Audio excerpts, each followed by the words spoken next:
Hi leaders, this is Utkarsh Rai and today I am going to talk about Master 3 skills to lead a hybrid team. Leaders had to make major shift when everyone started working from home. Now it is the time to make another shift to manage hybrid team where some will work from home and others from office.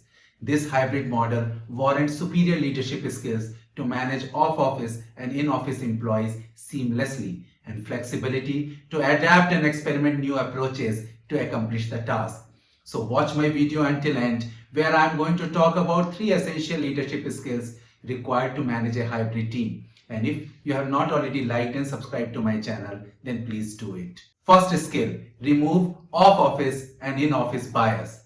As per Harvard Business Review study says that the 52% of remote workers felt that they were not treated equally by their in-office colleagues. They made changes to the project without keeping them in loop. They didn't fight for their priorities and even gossiped behind their back. As per other study of Cisco, 46% of respondents felt that the in-office employees have to face higher expectation in comparison with their off-office colleagues. No one is happy. Humans tend to prefer face-to-face interaction, reach out to those who are accessible, and pour out emotions freely in small talks. This might show hybrid leaders as biased. So what can you do? A. Curb misunderstanding. Misunderstanding in hybrid team will rise. Sharing information selectively or hiding behind by saying that this information is on need-to-know basis will trigger mistrust. Leaders have to be proactive in making sure all employees should feel equal and they should receive the same message. If you have to make any change due to criticality of the situation where reaching out to some of the hybrid members is difficult, then go ahead, make the change without being defensive, but provide the right reason behind your decision.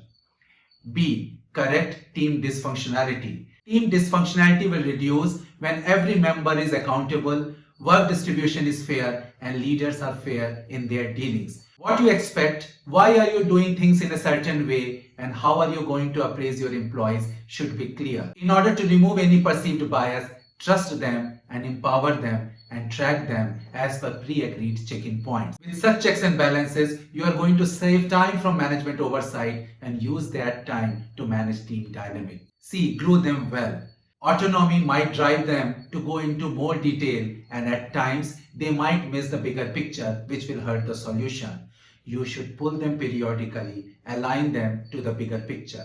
This is not only going to help in team cohesiveness, but also to get a right solution. Second skill, balance text with talk. Leaders need to be skilled to be a precise communicator and switch across text, voice, video, and face-to-face meetings with ease. They should leave no room for ambiguity and choose the right medium to remove confusion. This is not always about the work. A mix of medium is more impactful when you want to be in touch with them to get a better connect and pulse. So what can you do? A. Get comfortable with all medium. Communication skills are going to play even major role in hybrid model. Leaders predominantly use text. They should be adroit in using right medium for the right situation. You must reduce the rate of miscommunication by exploiting the power of each medium fully. B. Ease in switching across medium. Leaders should be able to judge when it is the right time to switch from text-based conversation to voice, video, or face-to-face meeting. This is not only going to close issues faster, but it is also going to help you to get right solution. Avoiding misinterpretation, moderating the worsening tone, and preventing the fall in interpersonal relationship are some of the other benefits. C. Quiet time. With so many disturbances, leaders should provide quiet time to their employees so that they can execute project with minimum disturbances.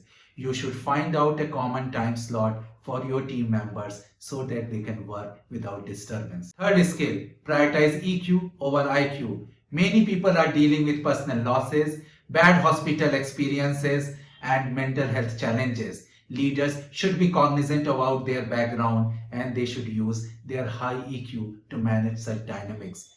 What can you do? A. Build connection. I don't have time or I run out of time will make employees feel unwanted. Building connection with employees will take time and you should allocate time for face-to-face meeting, voice or video call at higher frequency even if it is for shorter duration of time. have deep conversation and make sure such call should not turn out to be a project call. This will make them feel that you are with them. And B, engage empathetically.